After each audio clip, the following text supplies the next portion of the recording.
one thing that isn't part of my eulogy, but I wanted to share, because I forgot to write it, was when he came home, when he came home from the hospital, or when you all brought him home from Detroit, he was so, it was magic to him that he had so many friends and family that just, not hovered, I'm losing the word, but y'all came around him and made everything wonderful for him and perfect for him.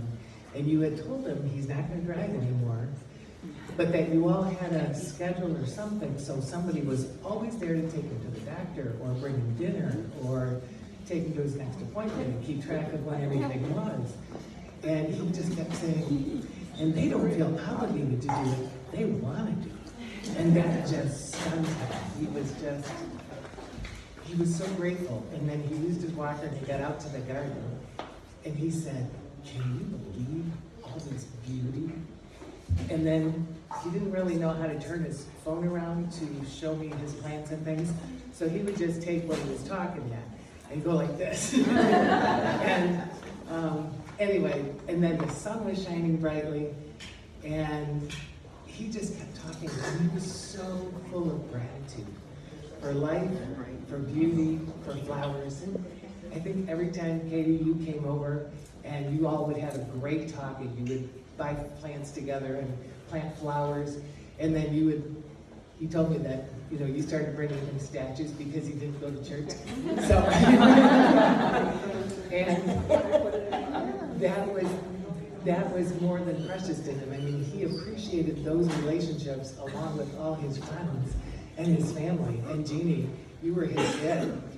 I mean, anyway, I feel like Liz has said it all, so it's really hard to follow you, Liz. Oh, sorry. Anyway, I might have to skip over some parts here, but otherwise I'm just going to read this, but it won't be as long as Liz. Sorry.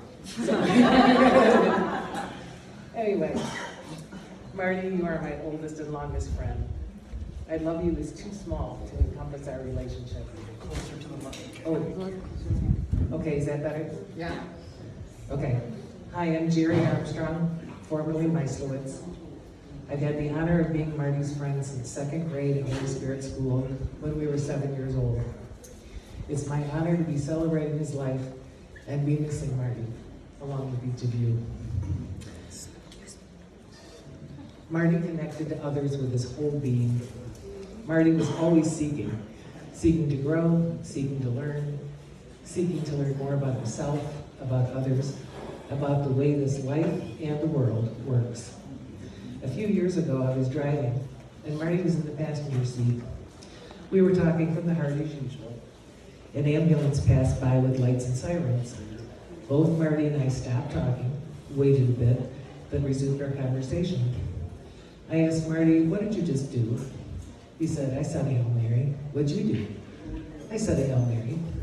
That's what Sister Jean Marie taught us in second grade, and it has always continued. Marty was pure, unbridled joy. In the third grade, I don't even know what made us start giggling, but it was one of those innocuous things like the pig fell, and to little kids it gets funnier and funnier. So while we were all giggling, a friend next to me, Debbie Burns, was drinking a carton of milk with those tiny little paper straws they served at school. The milk carton is leaking as she's drinking, and the chocolate milk is running all down in front of her shirt. But because we're laughing so hard, all I could get out was, milk, Debbie, milk. And as I pointed at her, and then to this day, if the conversation ever got too intense, Marty would lighten the moment, blurting out, milk, Debbie, milk.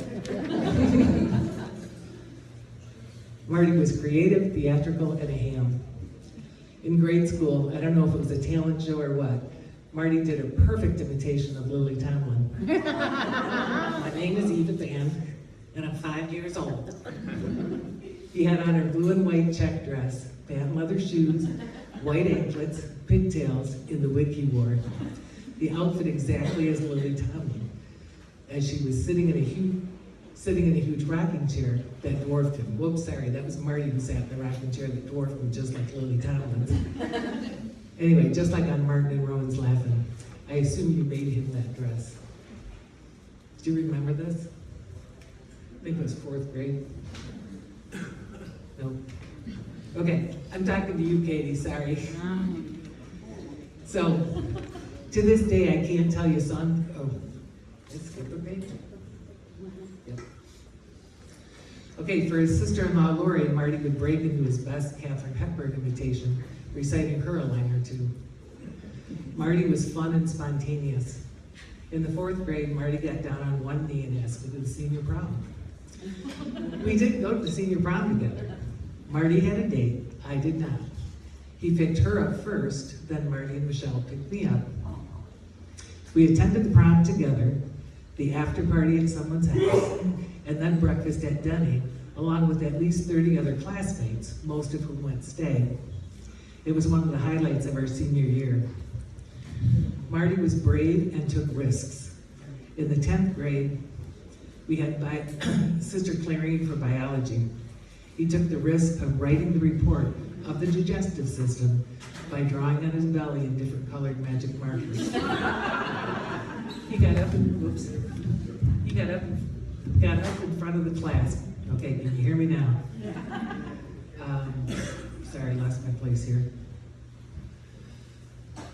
Got up in front of the class, rolled up his shirt to his armpits, and gave his report orally of how the digestive system worked. It was perfect. Sister Clarine loved it. He aced it. He was so afraid she was going to flunk him. Marty was an artist. He was a beautiful piano player. He loved participating in Lithuanian dance, invited by his neighbor and classmate from across the street, Teresa Treska. Marty loved music, especially female vocalists, more than any person I know. He knew song titles, artists, Billboard awards. He knew it all. To this day, I can't tell you song titles or artists singing, unless of course it's the Carpenters. Marty knew enough about music for everyone, so why did I need to bother? I always knew someday Marty would be a DJ of a major radio station or own his own record store.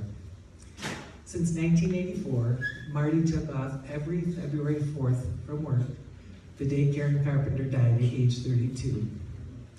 He played her music all day long, singing. He'd cry sometimes and get angry at her for dying, while always honoring her voice, her talent, and her music. One Christmas Eve, while Marty was at his parents' celebrating Christmas, Merry Christmas Darling played on the radio or stereo. He called me after it ended and told me he thought of me when he heard the song. I was touched. Marty loved and respected all things. Marty's sister, Julie, I don't know where Julie is. She's outside? Well, darn. So, Julie told me a time when Marty wanted to share flowers from his garden with her and her husband, Henry. So Henry went over to Marty's. Marty took him out to the backyard, and as Marty began digging around the flowers, Marty said with some anxiety, "Ooh, I don't want to hurt your little feetsies," just hoping he wasn't digging too closely and hitting their roots. When it came to his fur babies, they were simply part of his family. I was video chatting with Marty once while he was eating dinner. He took a bite of food and ate while I was talking. Then he stabbed another bite of food, turned to Spencer, fed Spencer a bite of food, then again with Betty, then resumed eating himself, all with the same fork. I met Marty's niece Kelly over video chat recently, who put it best. My Uncle Marty didn't see your outsides. He saw your heart and into your soul. Marty kept things real. Once I was invited to join Marty and his family on a trip out to Arizona because his older brother Mark was graduating from college.